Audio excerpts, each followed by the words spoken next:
Hello दोस्तों, आज हम लोग इस लेक्चर में पार्ट 3 जिसमें नेत्र की समंजन क्षमता क्षमता पढ़ने वाले हैं। तो नेत्र की समंजन क्षमता, समंजन का मतलब होता है समायोजित करना। ठीक है।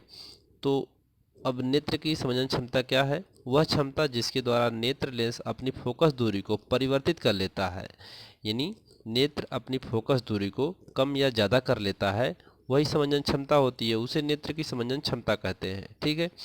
तो नेत्र की समंजन क्षमता क्या है कि वह क्षमता जिसके द्वारा नेत्र लेंस अपनी फोकस दूरी को परिवर्तित कर लेता है, उसे नेत्र की समंजन क्षमता कहते हैं। इसमें नेत्र लेंस में मांसपेशियां होती हैं, और ये मांसपेशियां जब शिथिल होती हैं नेत्र लेंस की, तो शिथिल होने पर नेत्र लेंस और रेटिना के मध्य की दूरी निश्चित होती है। जब मांसपेशियां शिथिल होती हैं तो नेत्र लेंस और रेटिना के मध्य की जो दूरी होती है वह निश्चित होती है।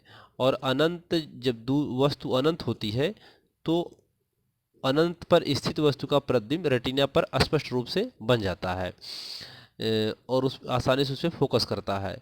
और जब वस्तु नेत्र के निकट लाई जाती है, जब वस्तु को हम आँख के पास लाते हैं, तो रेटिना पर उसका प्रतिबिंब प्राप्त करने के लिए हमें मांसपेशियाँ जो होती हैं वो आँखों पर दबाव डालती हैं। तो दबाव डाल करके लेंस की वक्रता त्रिज्या को समायोजित करती हैं, और समायोजित करके लेंस की फोकस दूरी को कम कर लेती हैं। उसका तब प्रतिबिंब रेटिना पर प्राप्त होता है। तो इस समंजन क्षमता को दो बिंदुओं में बांटा गया है। तो पहला बिंदु देखते हैं क्या है। नेत्र का दूर बिंदु। नेत्र का दूर बिंदु किसे कहते हैं?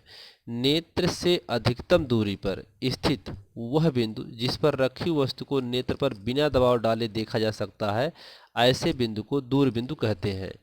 यानी कहने का मतलब वस्तु अनंत पर, जैसे ये पहला फिगर इसके लिए यहाँ पर देखिए।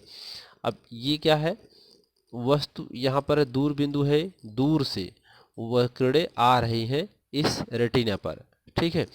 तो इसको हम मांसपेशियों पर इसका दबाव नहीं आएगा किरणों का, इसको बहुत ज़्यादा प्रेशर नहीं पड़ेगा, इसको हम आसानी से देख सकते हैं।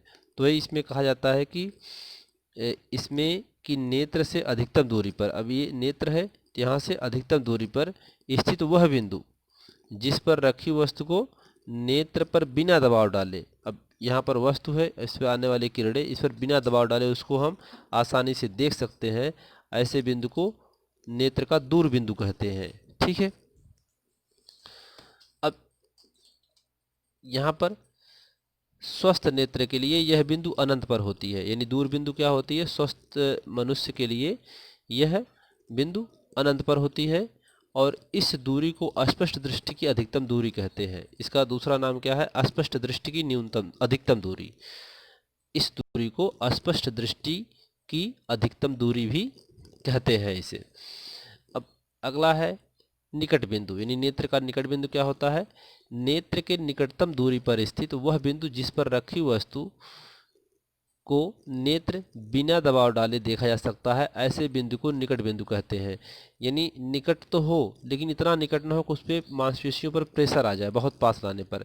इतना पास हो कि उसको हम आसानी से देख सकते हैं, उस पर भी दबाव न, आँख पर दबाव न डाला जा सके। तो ये स्वस्थ नेत्र के लिए 25 सेंटीमीटर दूरी होती है, यानी 25 सेंटीमीटर तक आँख हमारी आसानी से देख सकती है बिना प्रेशर के। और उससे पास लाएंगे तो उस पर आँख मांसपेशियों पर प्रेशर आएगा, अर्थात आँख पर प्रेशर आएगा, और इस दूरी को अस्पष्ट दृष्टि की न्यूनतम दूरी कहते हैं। ठीक है।